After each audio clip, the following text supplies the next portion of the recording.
तारीख थी 15 अगस्त 1947। रात को 12 बज रहे थे जब दुनिया की आधी से ज्यादा आबादी नींद के खर्राटों के साथ सो रही थी। उस वक्त भारत की आजादी का वो सुनहरा अध्याय लिखा जा रहा था जिसका हम कई सालों से इंतजार कर रहे थे। अंग्रेजी हुकूमत से आजाद होने की खुशी इतनी ज्यादा थी कि सब लोगों की आंखों में सिर्फ आने वाले आजाद भारत के वो सुनहरे पल न। दूध मांगो तो खीर दूंगा, दूध मांगो तो खीर दूंगा, अगर भारत को बंटवारा करना चाहो तो चीर दूंगा।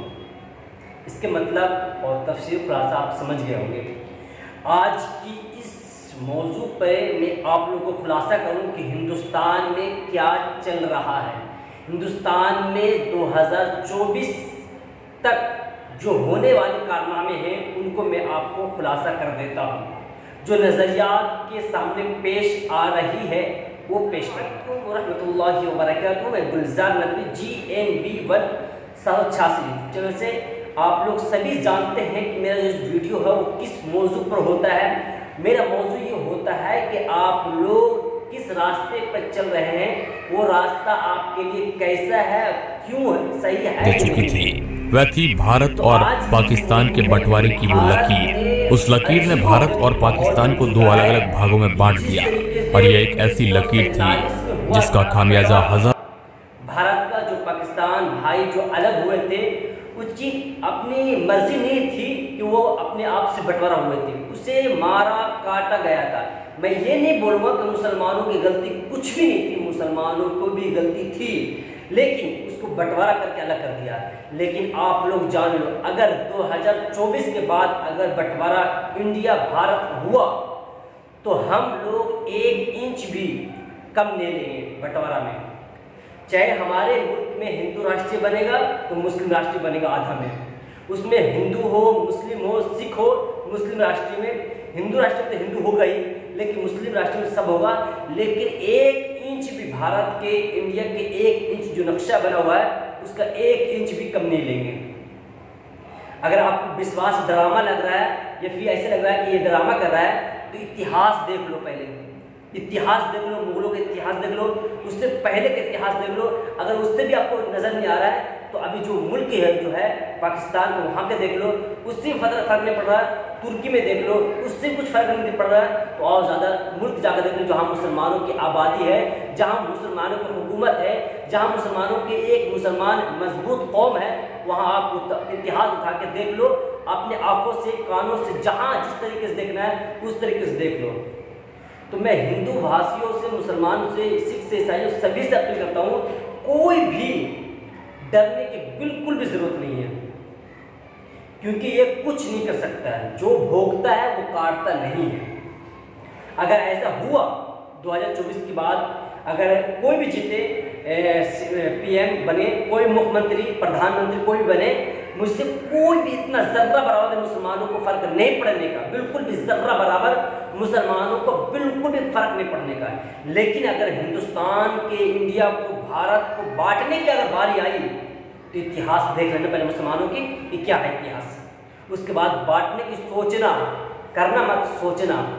क्योंकि अगर भारत को बांटने की ज़रूरत पड़ गई, अगर कर दी कि हाँ भाई हिंदुस्तान को अब बंटवारा करेंगे या हिंदू राष्ट्रीय करेंगे, तो 1 इंच भी हम लोग, 1 इंच जो लकीर होता है भारत को, जो रक्षा होता है उसका 1 इंच भी भारत के ज़मीन को 1 इंच भी कम नहीं लेंगे। चाहे हमारे मुस्लिम आबादी में हिंदू, सिख, ईसाई सभी रहे, हिंदू को कोई भी रहे न रहे, मुसलमान रहे न रहे, लेकिन हमारे बंटवारा में आधा के आधा हिंदुस्तान, इंडिया, भारत चाहिए। अगर आपको ये सब ड्रामा लग रहा है तो इतिहास देख लेना। और ये जब 2024, 2047 में जो हुआ था वो तो चले भाई चले गए थे, लेकिन हम हिंदुस्तान में हक ले लेंगे, क्योंकि हमारा हिंदुस्तान है, था, है और रहेगा। चाहे हिंदुस्तान में एक एक चीज़ देख लो, मुसलमानों ने क्या क्या चीज़ हिंदुस्तान के लिए बनाया। जो मुसलमानों ने सोने की चिड़िया बनाया था उसे आज कंगाल बना दिया है। सब कमा कमा के हिंदुस्तान से बाहर भाग रहे, लेके हर एक चीज़ बाहर में भाग रहे हैं। ऐसा क्यों? क्योंकि यहाँ के जो प्रधानमंत्री है वो गिरे हुए हैं। जितना भी खोखला करना है, जितना भी हिंदुस्तान को गिराना गिरा लो हमारे राज्य में, हिंदुस्तान को जितना भी खोखला करना है, गिराना है, जितना भी नीचे दर्जे पर ले जाना है, लेकिन चले जो सिर्फ मेरे राज में, क्योंकि मेरे राज के बाद कोई भी इतना आज़ादी नहीं देगी कि आप हिंदुस्तान से एक आना भी हिंदुस्तान से बाहर नहीं जा सकते।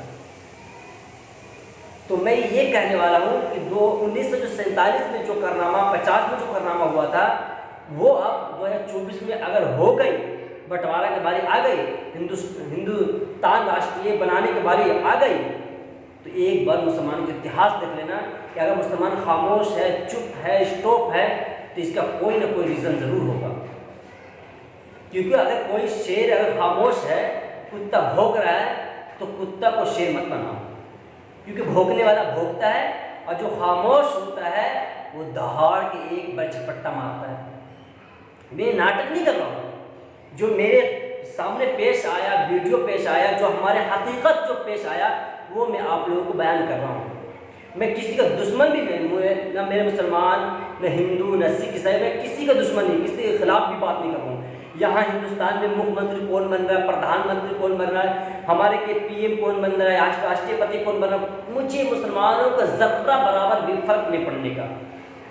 लेकिन अगर मुसलमान, हिंदू, सिख, ईसाई करेगा, बंटवारा करेगा, तो इसमें 1 इंच भी हम लोग कम नहीं ले लेंगे।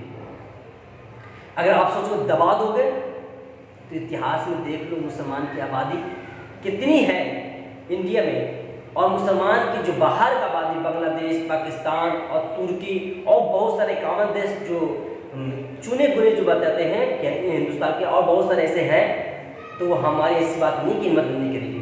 हम लोग चले भी नहीं जाएंगे, यही हक ले लेंगे अपना। तो हर एक इंसान को मैं ये बताना चाहता हूँ कि कोई भी इंसान, चाहे वो हिंदू हो, मुस्लिम हो, सिख, ईसाई हो, कोई भी किसी तरीके से घबराने की कोई ज़रूरत नहीं है। इसे जितना भोगना है, जितना भोगना भोगने दो, जितना जो कुछ भी करना है करने दो। लेकिन अगर आपकी जान की, इज्जत की, आबरू की, अभी तो इज्जत के निनाम कर रहा है, लेकिन हम लोग सिर्फ बर्दाश्त इसलिए कर रहे हैं कि वो इस दर्जे पर है कि मुसलमानों की, हिंदुस्तान को बदनामी ना हो, भारत की बदनामी ना हो, इंडिया की बदनामी ना हो, इसलिए खामोश है कि मुसलमानों को ये किया जा रहा है, ये किया जा रहा है। क्योंकि अगर आप तारीख़ या फिर आप इतिहास देखना चाहते हैं, तो आप पढ़ सकते हैं, देख सकते हैं कि मुसलमानों ने हिंदुस्तान के लिए क्या किया। मैं ज़्यादा आपसे बातचीत नहीं करना चाहता हूँ, लेकिन मैं ये बताना चाहता हूँ कि जो 1947 में हुआ, वो दोबारा बारी नहीं आनी चाहिए।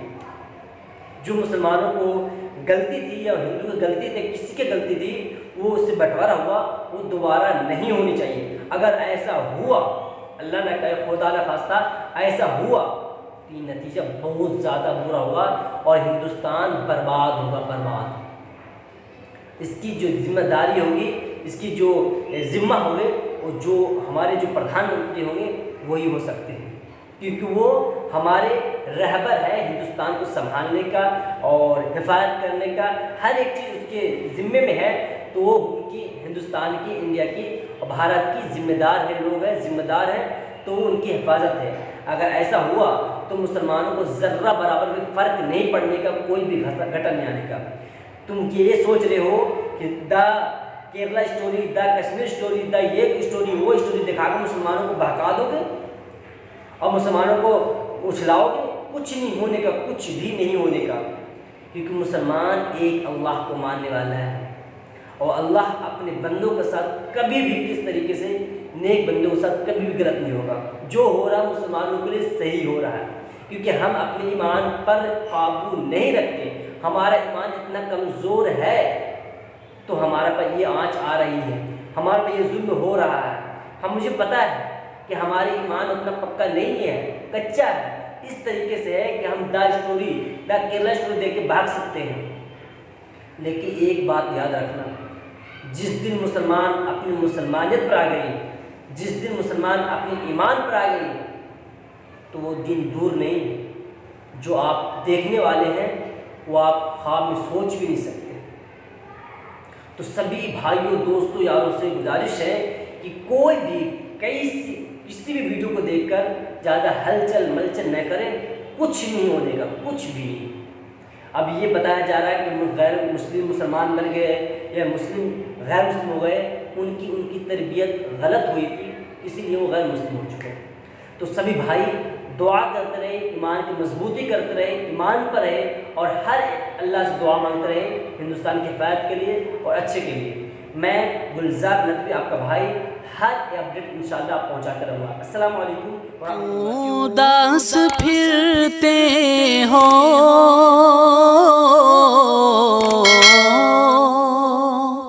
क्यों उदास फिरते हो, राहतें बुलाती हैं। आओ ऐ मुसलमानों, मस्जिदें बुलाती हैं।